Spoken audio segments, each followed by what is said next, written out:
Here we have the Stevens Motorsports Jeep Dam Tour.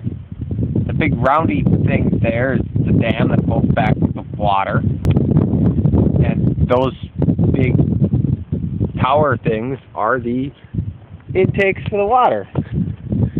This is Lake Mead, like a bazillion gallons of water held back by the dam. There's where the water level used to be, where it goes from black to white. Inside the towers, the water goes down into the big spinny thing, and then the big spinny thing goes to the generator to create electricity. If the water level were to get really high, it comes up to the spillway, where these big steel doors, they could move up to regulate water level. And then we go around this concrete thingy that and all the water goes down into this thing.